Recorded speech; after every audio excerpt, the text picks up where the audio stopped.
दोस्तों, आप लोगों का स्वागत है हिंदी साहित्य विद शबनम में।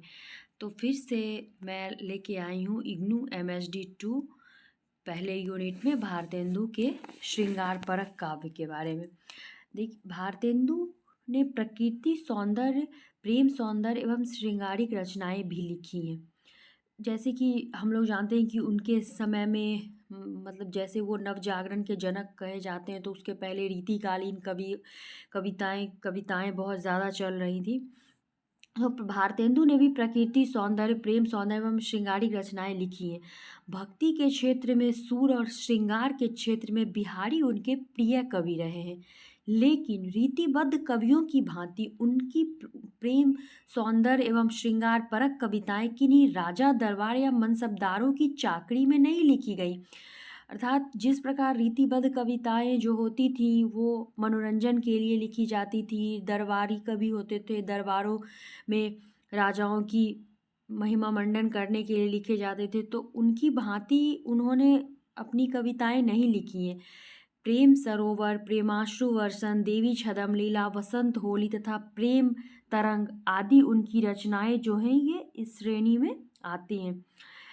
वैसे भारतेंदु के बारे में हम लोग ऐसा कह सकते हैं कि वो हाथ आजमाइश जरूर करते हैं, किंतु उनकी स्वच्छंदतावादी प्रवृत्ति यहाँ सक्रिय यहाँ भी रहती है।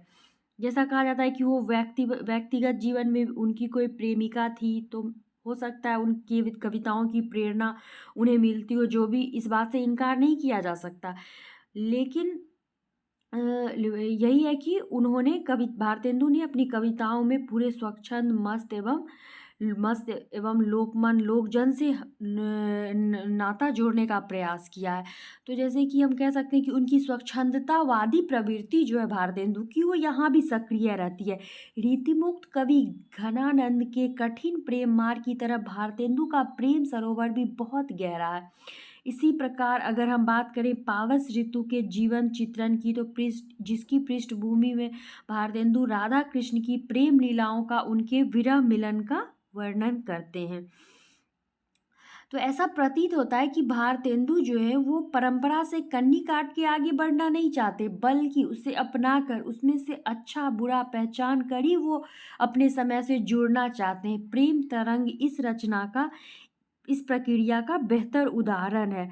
जैसे कि हम लोग इस तरह हम कह सकते हैं कि भारतेंदु अपने समय के दबावों को न केवल महसूस कर रहे थे, बल्कि उसे किस तरह वाणी दी जाए, परंपरा को कैसे लोक मन से जोड़ा जाए, काव्य की कौन सी दिशा निर्धारित की जाए, इस ओर भी वो सचेत रूप से सक्रिय थे। तो दोस्तों, ये था भारतेंदु के श्रृंगार परक काव्य का एक सारगर्भित रूप मैं प्रस्तुत करने की कोशिश की हूँ, जो कि एग्ज़ाम में भारतेंदु के टॉपिक बहुत इंपॉर्टेंट होते, तो उसमें ये आपको काम आएंगे। अब आगे हम भारतेंदु से जुड़े हुए और भी वीडियो लाएंगे। धन्यवाद। अगर